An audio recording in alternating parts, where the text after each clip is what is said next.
Welcome to the Herbert Hoover Presidential Library Museum. My name's Tom Schwartz. I'm the director. And it's great seeing so many people out. I noticed that earlier the sky looked pretty threatening, and we had some showers very early in the morning. But like most weather in the Midwest, if you wait long enough, it changes. So good to see so many.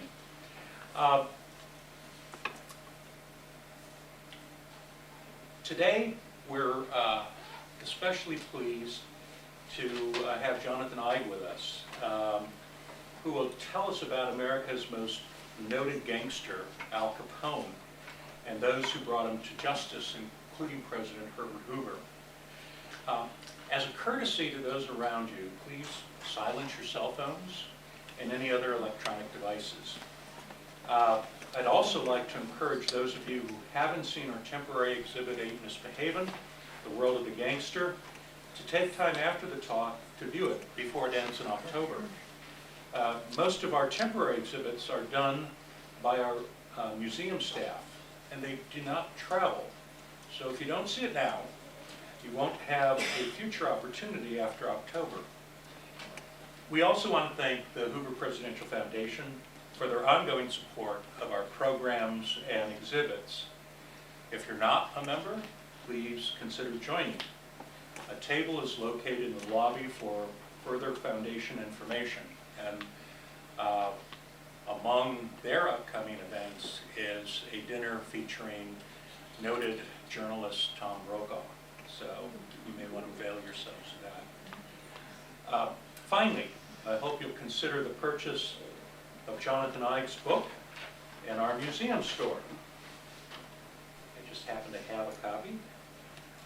He's graciously consented to sign books following the program. So you can buy a book, get it signed, and just Christmas is not that far ahead, so you can start thinking about your Christmas list.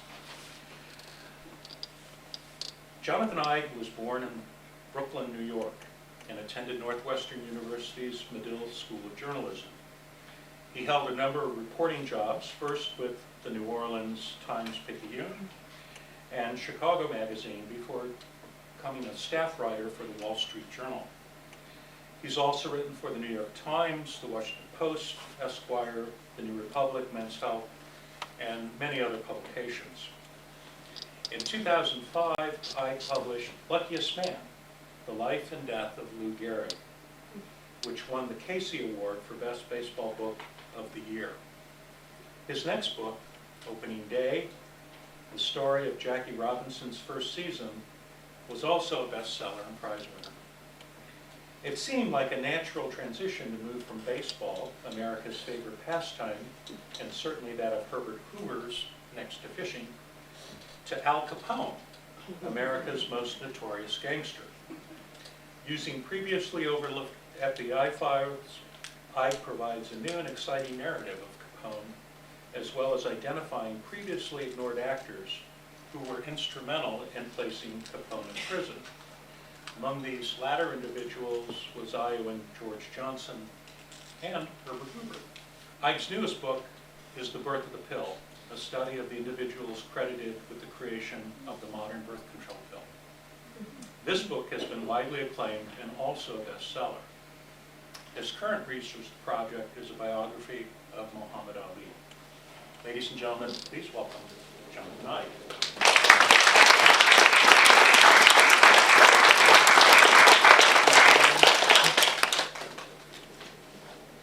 Thank you so much. It's a pleasure to be here with you today, and it's an honor to speak at the Hoover Library, where some of my research was done. And it's a privilege to talk about Hoover a little bit, in addition to Capone, because Capone usually gets all the attention. And one of the reasons I wanted to write this book, in fact, was that I felt like Capone was very poorly understood. There's a sense that he's become, in my mind, like a cartoon character. So one of the things I really wanted to do was make him human again. And one of the really pleasant surprises for me along the way in writing this book was finding that Herbert Hoover was also really misunderstood in many ways.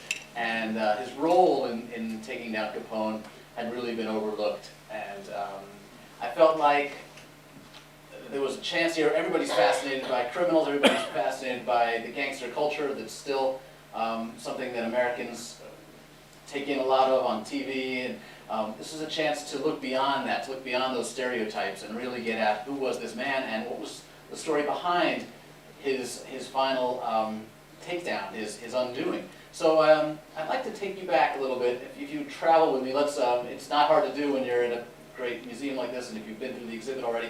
Imagine that it's 1929. Imagine that you're in Chicago. Prohibition is the law. The 18th Amendment seemed like a good idea at the time when it was passed. It's not so popular now. There are movements to repeal. You see these men and women with signs saying repeal. In 1929, it had been more than 20 years since the Cubs had won a World Series, if you can imagine. But that's going to change any day. They believed back then, even in the 20s, it couldn't go on. If you were traveling in Chicago, it easily took you an hour or two to get across town. It would probably take, I don't know how long it would take to get here, from here to Chicago in 1929. Before the advent of highways in Chicago, we did not yet have traffic lights or even stop signs. There were no lines in the road. Just getting around town was murder, no pun intended. And in 1929, despite Prohibition, people still wanted their beer. As I mentioned, it seemed like a good idea when Prohibition became the law, and that was because it was mostly pushed through during World War I. The sense that the country needed to sacrifice, we needed to buckle down. There was a sense that beer alcohol was reducing our productivity, that it was leading to domestic disputes. Women in particular were very active in the fight for Prohibition because men were getting drunk, they were often abusing their wives. All of this tied in. There was just a sense that as a religious country, as a conservative country, as a country at war, we needed to be more serious. Unfortunately, by the time the law took effect, things had begun to change. The war was over. We were a different kind of a country. In the 1920s, the economy was booming.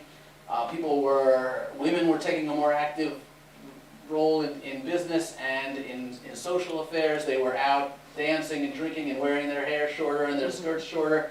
And it wasn't really seen as a time anymore where we needed to sacrifice and buckle down. It was seen as a time when we should be having a good time, and taking away the right to drink did not go over so well. And you began to see these not only these public pushes to return the right to drink, but also you began to see people doing it, taking care of it on their own. Suddenly one of the biggest industries in America was declared illegal.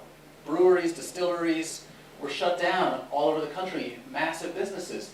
And people decided that they were going to take matters into their own hands. One of those people, the most prominent, the most well-known today, bootlegger as we've come to call him, was this man, Al Capone. So before I tell you a little bit about how Herbert Hoover got involved in taking down Capone, I want to tell you a little bit about Capone himself. Capone grew up in Brooklyn, like me. He started losing his hair at an early age, you can see, also like me. We have a lot in common. We both learned very early on to just destroy our enemies, no matter what it took. Him a little more than I. But growing up in Brooklyn, the son of a barber, coming from a very big family, dropped out of school when he was about 13 years old, and went to work at a place called the Harvard Inn in Coney Island. It was not an Ivy League establishment, I can assure you. It was a bar, a brothel, prostitutes available upstairs, beer and music downstairs. It was run by this man, Frankie Uale, who called himself Frankie Yale once he came to America, and thought it was funny to call his establishment the Harvard Inn, Frankie Yale. But as I said, nothing Ivy League about this place. Frankie Yale was a guy who ran a lot of the rackets in Brooklyn, in addition to running this brothel. He ran the ice rackets. If you wanted to deliver ice, you paid a percentage of your fees to Frankie, or else you got an ice pick in the back. He would sit at a table by the window, and if you needed some business taken care of, you needed a building burned down, you needed a rival killed, Frankie Yale was a guy you'd go to see. So Al Capone went to work as a dishwasher and a bartender at the Harvard Inn and learned his way around some tough guys. It was at the Harvard Inn that Capone acquired the scars on the left side of his face. As you all know, he became known as Scarface. That was because he was hitting on a girl in the bar, and the girl's brother didn't like it, came after Al with a knife, slashed him a few times across the cheek, and the guy said that if he hadn't been so drunk, he would have killed Capone. That was certainly his intention, in which case my book would have been about 20 pages long. So you can thank the fact that Capone ducked, I guess.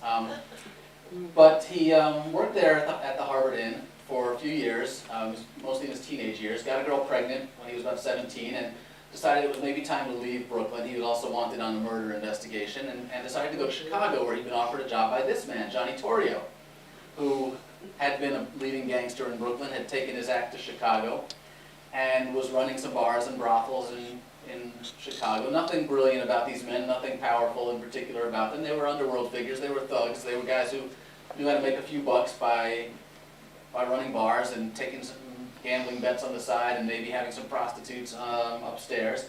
But Capone happened to arrive in Chicago at just the right time, just as Prohibition was becoming the law. So he's 21 years old, he turns 21 almost on the day that Prohibition becomes the law, and he finds himself with an opportunity to not only work as a bartender and a bouncer, but to actually get into the delivery and production side of this business. And suddenly guys like Torrio and Capone, and Capone, I should mention, was about number 3 in the ranks of Torrio's organization. Nothing to suggest that he was likely to achieve greatness or wealth. He's working at this place. The place is called the Four Deuces because of the address, 2222 South Wabash Avenue in Chicago.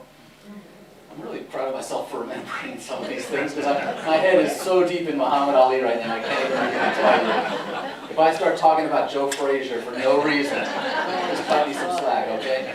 2222 South Wabash. Senility has not set in yet. I'm feeling good. The bar was on the first floor, the girls were up on the second floor, and Capone worked in the back. And this is the home he purchased for his family when he started to make enough money. Prohibition really gave these guys opportunities that they had never dreamed of. So he's able to buy this nice home on the south side of Chicago and move his whole family from Brooklyn to Chicago. He's got his mother, his sister, 2 or 3 of his brothers, and his wife living there with him now. I mentioned that he got a girl pregnant in Brooklyn. He married her and brought her to Chicago. They had 1 son. And he's beginning to rise through the ranks of the Torrio organization, mostly by accident because the other guys around him are getting knocked off. The one thing you need to understand about this great opportunity, this great business opportunity, is that there are lots of other thugs, there are lots of other guys with guns also trying to make as much money as they can from this new business. So they're taking over old breweries, they're importing booze from farms, they're training grocers to make gin, very poor tasting stuff, in the back of their grocery stores. They're smuggling stuff in from Canada, from the Caribbean. But there are a lot of other people with the same idea, and the money that's available to them is unthinkable. They're making money more faster than they know what to do with it. So as a result of that, at times, a lot of times, violence breaks out. If somebody tries to sell on your turf, you can talk to them about it, but ultimately these things end in shooting quite often. And this is what we've come to know and love in the movies about Chicago and about so many cities in the 1920s. There are these gang wars.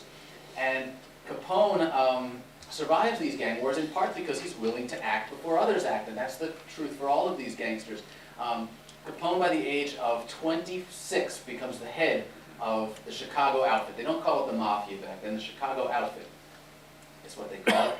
And he becomes the head because Johnny Torrio gets shot and survives the shooting but decides to retire. Capone is in charge. He's only 25 years old, and he's running this big organization, hundreds of thousands of dollars involved, and he's able to do this despite the fact that there are something like 75 murders a year, gang-related murders a year in Chicago. None of them are prosecuted. Over the course of the 1920s, the average is 75 gang murders a year. And would anyone care to guess how many of those wound up resulting in prosecutions? 2.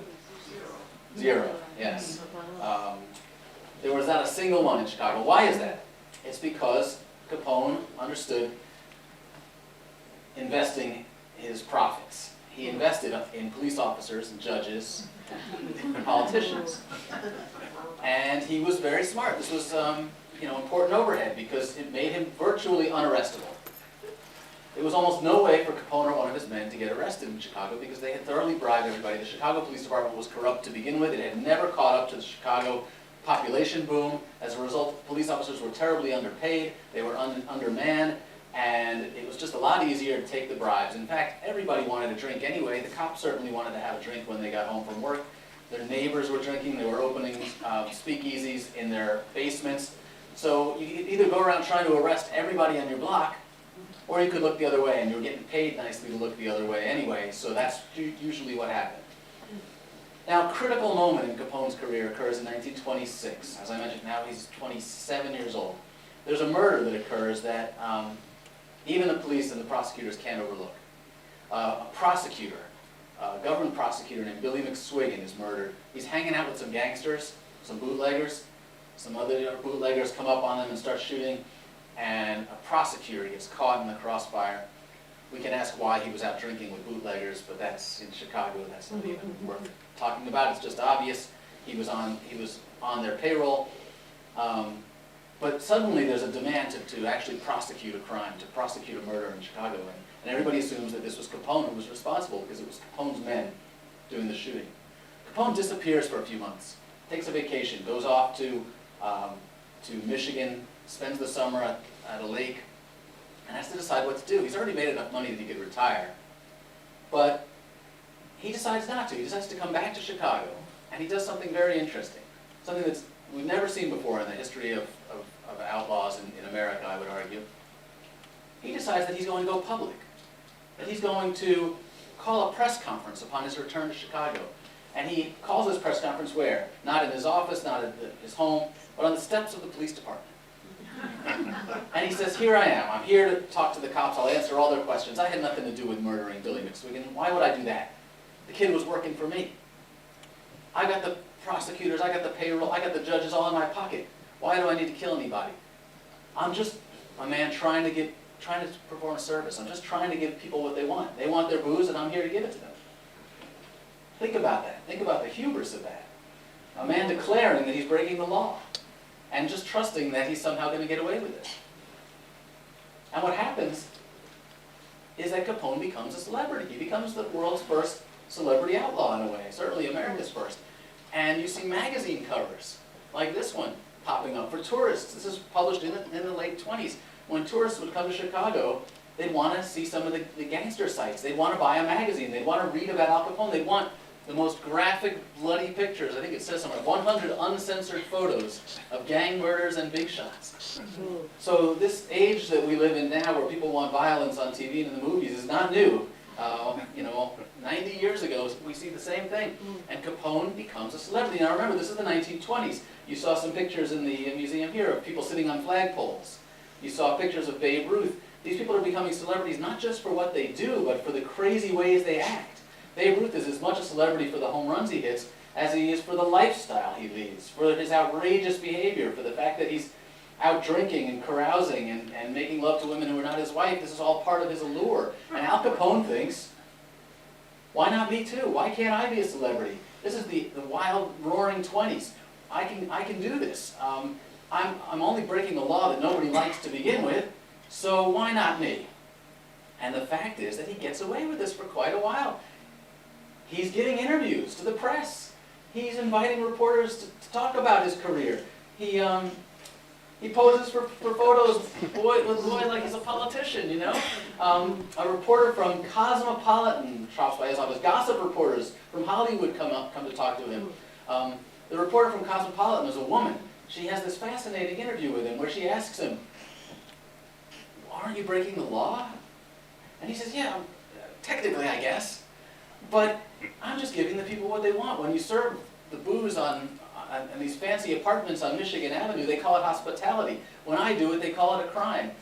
And this reporter is so comfortable with Capone. Capone brings his wife in and introduces her and says, look at the gray hairs my wife is getting from the stress of this business that I'm in. The reporter is so comfortable that she asks him, well, what about the fact that you're, killing people? And Capone's okay answering the question. He says, maybe I don't think about the fact that I'm breaking laws. I think about it as I'm providing a service. I think about it that I'm trying to provide a better life for my son. I want him to grow up and to be able to do something with his life, not to have to live the way I'm living. I don't want him to become a politician, that would be even worse, but he should be able to go to college, he should be able to become a doctor or a lawyer. My favorite quote is, he says, "I gotta believe there's worse fellows in the world than me." And he really believed it, he really justified it, that he was a businessman, that he was living the American dream. Granted, American dream does not usually involve so many machine guns, but this was how he thought this through in his own mind. And it's important to try to understand that in the 1920s, when everybody was drinking and everybody was violating the law, including, well, not Herbert Hoover, who did have wine in the White House but didn't serve it, I'm told, in the offices. But so many people were comfortable breaking these laws that Capone's argument seemed legitimate. Now, as I mentioned, we've become to know the stereotypes of Capone. We've come to see the snarling madman. We've come to see De Niro and so many others portraying him. So I would just like to encourage you not to think of him as this lunatic, but as somebody who in his own mind is trying to work these things out. And he's able to do this pretty successfully. He's able to walk this high wire act until 1929. As I said, let's put ourselves in 1929. Imagine that we are living in Capone's world. This is what changes things. Now, Herbert Hoover is running for president. He's elected in a landslide. He's the first, tell me if I'm wrong about this, I believe he's the first presidential candidate to make crime control an issue, a national issue. And why is that? It's because police are local, and they always have been. There really is no FBI. It's a small agency at this point. It has no clout. There's never been any need for federal law enforcement in any way, except on the rare occasions when there's a federal manhunt. But police work is the stuff of local politics. Herbert Hoover runs for office saying that he's going to get this justice system under control. He's going to end this wave of criminality, this sense in America that it's okay to break the law. There are a couple reasons that he does this. One is that he's running for office at a time of great economic prosperity, great international tranquility. The country, we see this even now, when the economy's booming and candidates are running for office, they often talk about the fears that we have. They talk about crime. Saw with Willie Horton in the Bush-Dukakis race, right?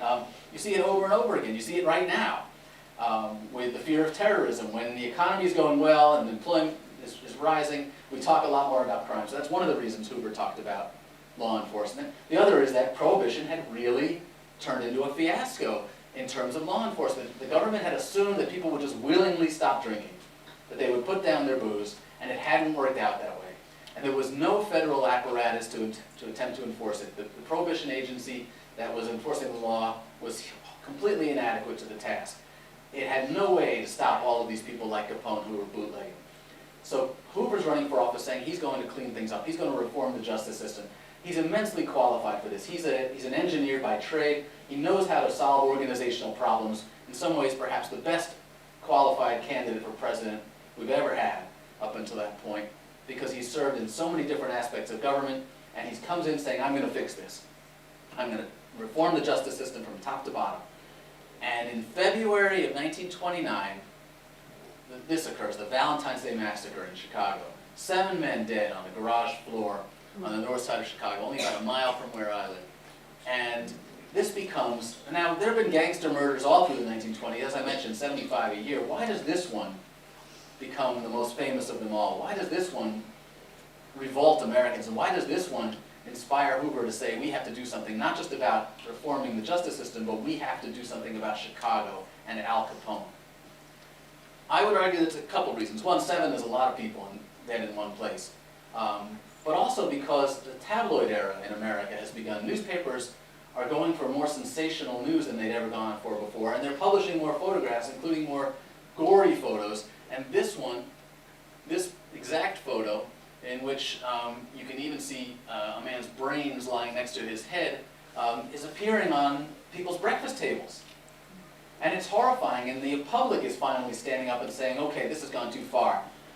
People who have been looking the other way, ignoring the problems associated with Prohibition all these years, are saying, this is out of control, the country is going berserk.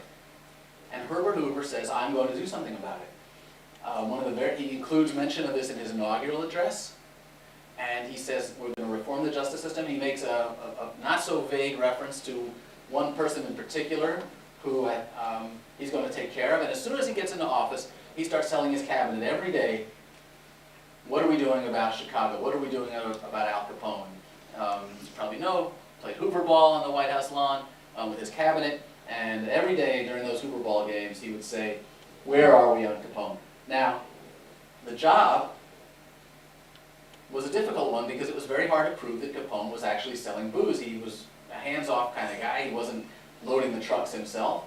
So what kind of a case are you going to make against Al Capone? And how are you going to bring him down? Hoover and his Justice Department, he talks to the Treasury Department, he tells the IRS they get involved, anybody, whoever can do anything, he wants them on the job. The job falls to U.S. Attorney in Chicago, another Iowan, named George E.Q. Johnson. He's from Webster County. I had to look it up. I didn't remember that detail. So just a little while ago, I looked it up before I started speaking. Went to college, Tobin College in Fort Dodge, and ended up in Chicago.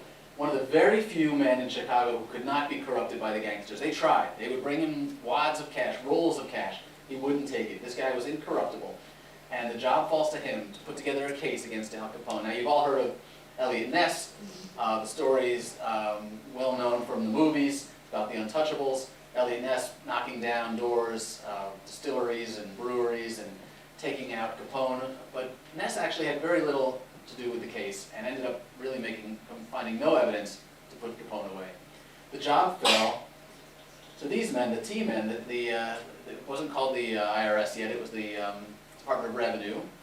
And guys named, who you probably never heard of, named Frank Wilson and Mike Malone, Elmer Irie, were in charge of the investigation. These were the men who were doing the real work to try to take down Capone, trying to figure out if they could make a case against him. If they can't prove that he's bootlegging, maybe they could prove that he's not paying his taxes.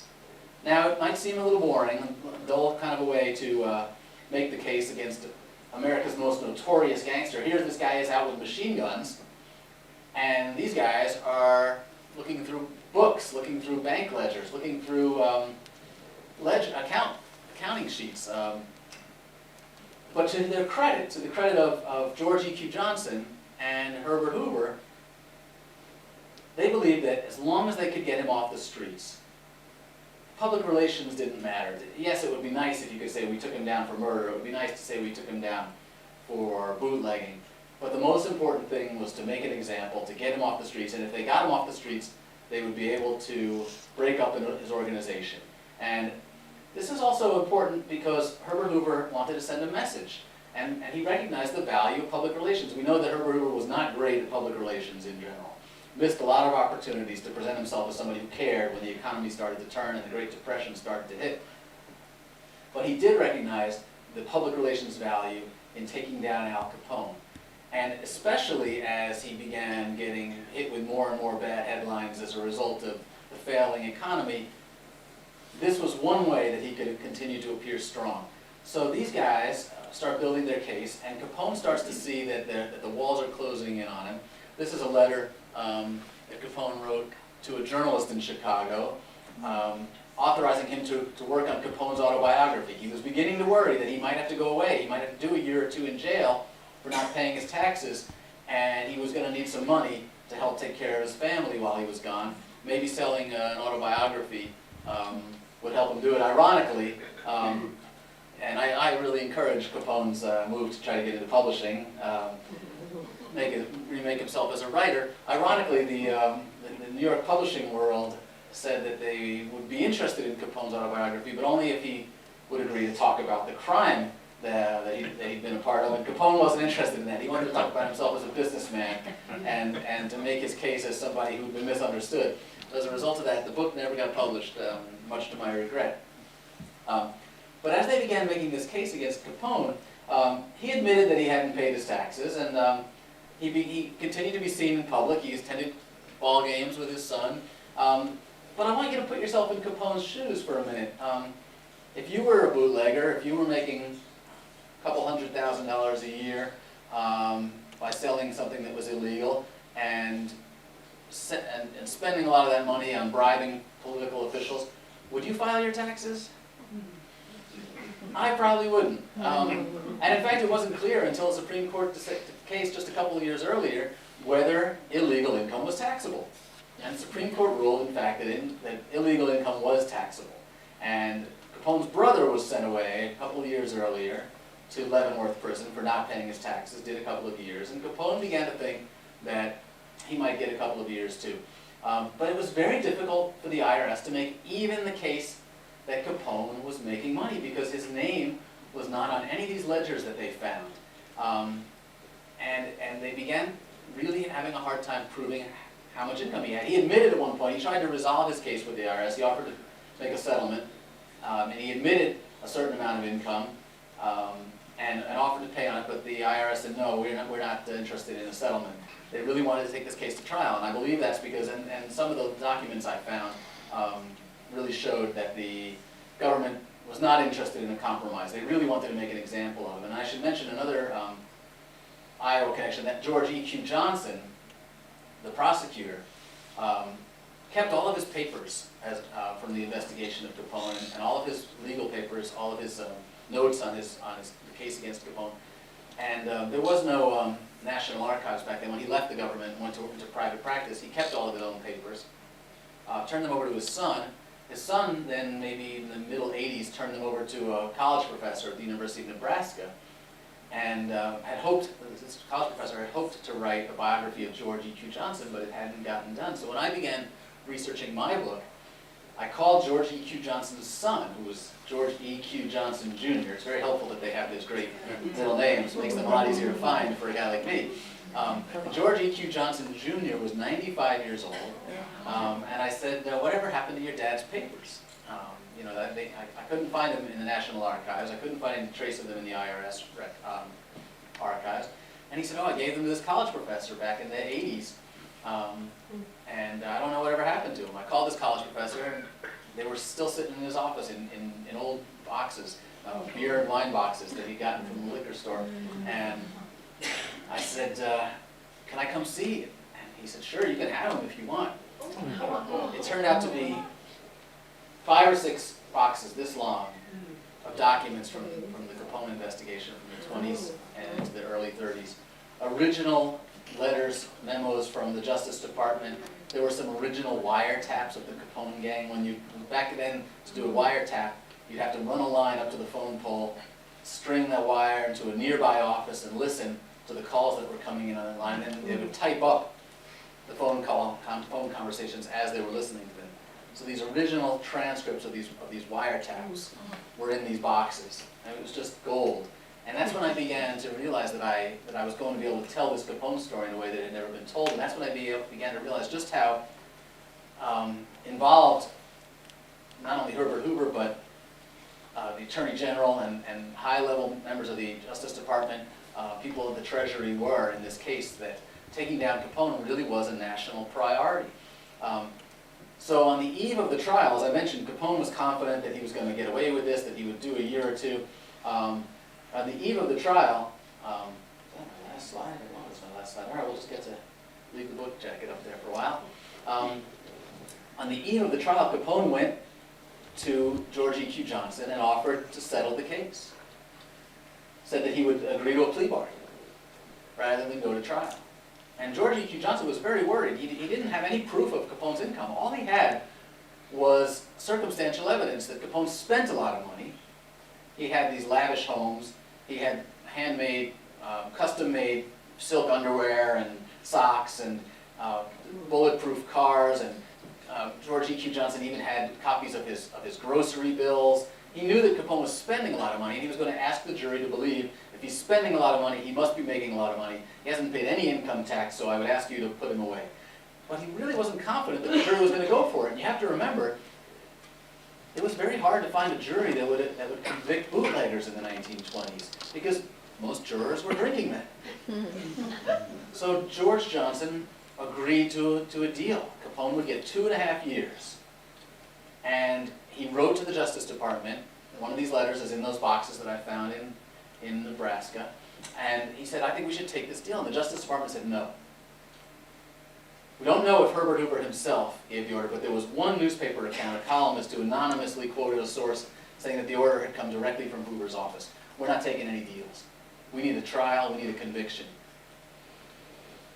So after offering him the deal, Johnson had to withdraw that. Actually, the judge insisted on that. The judge refused to accept the deal. Another newspaper columnist reported that Herbert Hoover himself had sent one of his assistants to talk to the judge and to tell the judge, no deals, we want a trial, we want Capone put away.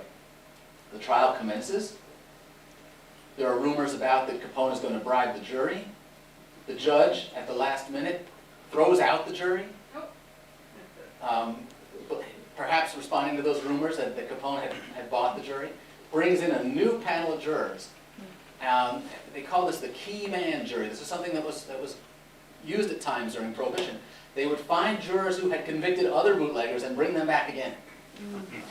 This was a very carefully selected group of jurors that the judge had picked carefully, all members of outlying parts of Cook County. They weren't city dwellers. They were living out in the country, in what was mostly farm country in Cook County at the time. And all members of people, in fact, several of them had been on this jury that had convicted Capone's brother of income tax evasion. So it looked like a lock. And in fact, when so many of these jurors were farmers, that Damon Runyon, who was covering the trial, said that every time the jurors came into the courtroom, it smelled like turnips and rutabagas. The trial is still not going very well for George Johnson. It's the first time, he's a very quiet, very shy man. It's the first time he's ever tried a case himself. First time he's ever made his own oral arguments, made his own closing remarks. And it's not looking good at all. There's a lot of sense that Capone may still walk on this thing. And in the end, the judge throws out several objections that should have been sustained, we would find later. He allows the prosecution to admit Capone's admission. Capone, when he tried to settle his case with the IRS, said that here's how much money I think I made in those years. The judge allows that as evidence, even though it should have been excluded. And when the jury comes back and finds Capone guilty on almost all counts, none of the Prohibition counts, by the way, only tax-related counts, the judge sentences him to 11 years in prison. By far more than any tax evasion case has ever received before. And rather than sending him to one of the prisons locally, they sent him to Atlanta, far away, and then to Alcatraz. And Alcatraz has just opened. It's built for the toughest prisoners in the world. You might ask yourself, why would the government need to send somebody who didn't pay their taxes to this inescapable prison that's just been opened on an island in the middle of San Francisco Bay? And the answer again is public relations. The government wants to show that they're getting tough, they're cracking down on crime, and what better way to do that than to send Al Capone to Alcatraz? So Herbert Hoover, of course, does not get the kind of credit, the celebration that he would have liked for the conviction of Al Capone, in part because he's got so many bigger problems now. The Great Depression is just spiraling out of control. But Capone is gone. Capone is off the streets. He's sent to prison. He's diagnosed with syphilis while he's in prison. And the syphilis is already starting to destroy his mind. He writes these letters from prison to his son and to his wife, apologizing for the shame that he's brought on his family.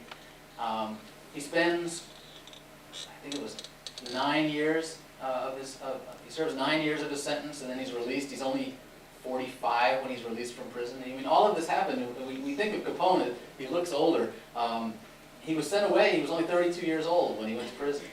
And he's only 47 when he dies. And it's a remarkable story, and I think it's a story that tells us so much about America, why we are who we are, and why we still have this ongoing fascination with criminals. I think Capone really showed us to this day, our fascination with Capone is in part because we all, as Freud said, we all dream of getting away with something. We all think about, would I be willing to do that? If I had the opportunity to make millions, to take my family out of poverty by doing something illegal, would I do it? And that's partly why Capone still fascinates us so much. But I also think that the story of his downfall is important, and it's so often overlooked because we enjoy the gore, we enjoy the stories with the machine guns, but it's important to remember too that the government did the right thing in this case. It wasn't sexy. They had to compromise. They may have broken some of their own laws. You know, Hoover and George E.Q. Johnson cut some corners, maybe compromised their own ethics to believe. So we live in a world that is gray, that is not black and white. And I think it's so important when we study history, and one of the great things you see in a museum and a library like this is that we take characters who we think we know and we find out who they really are. History really isn't served at all by turning our heroes into caricatures. History is not served by saying Al Capone was just this cigar-chomping, homicidal thug. History is not served by saying Herbert Hoover was a disastrous president. Herbert Hoover is so much more complicated, so much more rich, and this story of their interaction is one of the great examples of that. So I would close, and we'll have some time for questions, but I would close by saying that, you know, Al Capone said, "I gotta believe there's worse fellows in the world than me." He was right, there were worse fellows in the world than him. There were a lot better fellows in the world than him, too. Herbert Hoover was certainly one of them. I think it's great that we can think about their legacies together and to appreciate them both in the fullness of their careers. Thank you very much.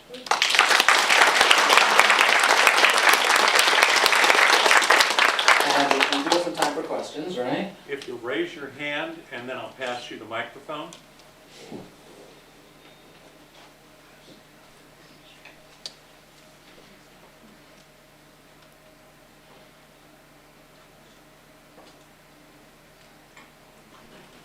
Flip the switch so that the green light's on. Sorry I took so much time getting the mic. It's okay. In May, I was in Philadelphia, and I visited Eastern Penitentiary, where they show a cell that they claim is the Al Capone cell. And I just wondered, when did he end up there if he was in Alcatraz? Oh, good question. I think it was 1927. Capone did a little bit of time. He was in Atlantic City, meeting with some other gangsters, trying to work out some disputes. A lot of booze came through from the East Coast all the way to the Midwest. Some of it was, you know, bootlegging is a fascinating story. I recommend you Daniel Okren's book on Prohibition if you want to understand more about just how Prohibition worked. The logistics of it were fascinating. You think about these thugs, these goons taking over a multi-million-dollar industry, how they did it, how they supplied people with the booze they wanted is fascinating. But Capone went to New York, to Atlantic City, to try to work out some disputes he was having with some of the New York gangsters. Driving back, car broke down outside Philadelphia, and while he was there, waiting for his car to be fixed, he went to see a movie, came out of the movie theater and was stopped by a Philadelphia police officer for carrying a gun. So Capone was untouchable in Chicago, where he bribed all the cops, but he hadn't bribed all the Philadelphia cops. So he did a little time in the Eastern State Penitentiary in Philly, where he immediately went to work bribing the warden, so that the warden allowed him to have a phone, a radio, nice rug, and lamps brought to his cell there, and Capone became a very popular prisoner. Thank you. Was the Lexington Hotel on Michigan Avenue and on the south side of Chicago, was that one of his main hangouts? And if it was, could you tell us a little bit about it? Yeah, Capone had three main hangouts in Chicago. He had in addition to his home, where he really didn't spend much time, his wife and son didn't see much of him. He hung out at a Hawthorne Hotel in Cicero, and then when Chicago was calmer and when the mayor in office was one that was favorable to Capone and he felt safe hanging out more in Chicago, he would stay at the Lexington and at the Metropole. And he would generally have a whole floor to himself. His gangsters, his buddies, his pals would be in the lobby. He was very, very careful about security. Capone understood the risks in his line of work and never really went anywhere unarmed, even on the golf course where he once accidentally shot himself in the scrotum. It's the only time Capone got shot. And as I said, everybody knew where he was, and reporters, visiting dignitaries would come to pay their respects, visit him at the hotel, and it was like his office. So he was very comfortable operating in Chicago, and in some years he was able to really work out truces with the other gangs, and it was relatively peaceful for a year or two at a time. I didn't talk about the Valentine's Day Massacre, by the way, but one of the things I talk about it a lot in my book. I make the argument that Capone was almost certainly not involved. We still don't know. We'll probably never know. The case was unsolved. One of the men, one of the Gusenberg boys, survived just long enough to say the cops did it. And in fact, witnesses said they saw men in police uniforms come into the garage with shotguns and then go out soon after, at the time of the shooting. So it's possible that they were police officers. Some people have speculated that they were gangsters dressed as police officers. I offer a new theory in my book that I can get into if you want, if you don't. But suffice to say that I'm fairly confident Capone had nothing to do with it. When Capone wanted one of his rivals dead, he did it the same way every time. He would have one of his men wait for him outside their home or their office, or from a window across the street, and he would assassinate them on their way in or out of the building. To kill 7 men and to miss his main target. These were Bugs Moran's men. Bugs Moran was not killed. It doesn't make much sense, but the theory that I propose in the book makes a lot more sense, that somebody was after 2 of those guys in the garage and killed everybody else while they were there. There's a story circulating around Centerville, Iowa, that relates to Jack McGurn, Machine Gun Jack McGurn. And the story that I've heard is that shell casings from St. Valentine's Day, also similar casings came out of a Michigan shooting, and it traced back to McGurn. Do you know anything about that, or can you substantiate that, or dispute it? Yeah, we do know that one of the guns, at least one of the guns used in the Valentine's Day Massacre, was found in Michigan later, and there were some stories that it may have been taken from Michigan, used in Chicago. And remember, these guys, it was like a library, right? You borrowed a gun for a while, you gave it back. The machine guns were not that common, they were expensive, and American gangsters were really the first ones to use them on American soil. They were invented for World War I and weren't brought into service fast enough to be of any use. So gangsters were the first to start using these things. So it is possible that a gangster went to Michigan, and Chicago gangsters were back and forth to Michigan a lot. It's possible that McGurn or one of the other men went to Michigan, got this gun, brought it back, but it's also possible that it got handed off 2 or 3 times. McGurn could have been one of the guys involved in the shooting, but it doesn't necessarily mean he was doing it at Capone's behest. So these things, these are not like well-organized machines where you'd only work for one guy. There were lots of messy problems that got tangled up among themselves. How did he die? How did Capone die? Yeah. From complications related to syphilis. Yeah. You made the statement that the FBI was a very weak organization, but in the movies where they tell all of these stories about mess and so on, did it suddenly become stronger, or are the movies lacking facts? No, the FBI did become a lot stronger very soon after Capone's fall. And the reason for that was that you had people like Pretty Boy Floyd and Bonnie and Clyde starting to commit these crimes and running across state lines. And J. Edgar Hoover saw the opportunity to get more power for his agency by becoming the law enforcement operation that went after these bank robbers and other criminals. So it was just after Capone's era that you start to see the FBI gaining more power. I'd like to know what happened to George E.Q. Johnson's papers after you have them. Oh, great question. So for 2-3 years, I had George E.Q. Johnson's papers sitting in my office, terribly afraid that my kids would accidentally color on them or something, that I'd spill coffee. And I immediately let the Chicago Historical Society and the National Archives know that I had them. They both came to my house. I felt like, especially with the people from the National Archives, and they don't carry guns, but anybody with a federal badge scares me. Even librarians. I scare easy though. But they came to the house and they photographed all this stuff, and I said, look, I'm not keeping it, I don't want it, I'm not selling it on eBay or anything. I probably could have sold it on eBay for a fair bit of money. But the Johnson family asked me to donate it to the Chicago History Museum, which I did, and then the National Archives said, oh, no, you don't. They went over there and took it away, and now it's at the National Archives, which is where I'm just happy that it's in an archive. I don't really care which one, but it is preserved, and I've got nothing but pictures to show for it. I thought about keeping like one little thing, but I didn't. I'm an honest guy. Yes, in the back. As powerful as Capone was, influencing politicians and lawyers and such, and did he get into the politics of keeping prohibition in place?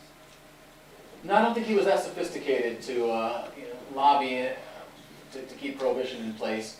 I think he just figured he's going to milk it for all it's worth as long as he could. And as you know, prohibition ended in what was it, 33? I didn't know that. So the booze started to flow again, and the really important point about that is that, and Hoover said all along, if you don't like the law, change it. We're going to enforce it until that amendment is repealed.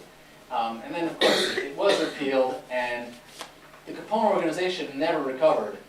It never recovered from the loss of Capone, and it certainly never recovered from the end of Prohibition. The mafia grew in all kinds of other ways, but Hoover and Johnson were absolutely right in their belief that if we just chop off the head, if we get Capone out of there, it'll fall apart, and there'll just be a bunch of little guys running around trying to sell beer here and there, but the monster will die, and they were right, it did. How long did it take you to write this book, from the time you started your research? It was about 3 years altogether, which is about average for me, 3 or 4 years, about as fast as I can work. We'll get to you. There's a question in the back first. I'm watching the microphone.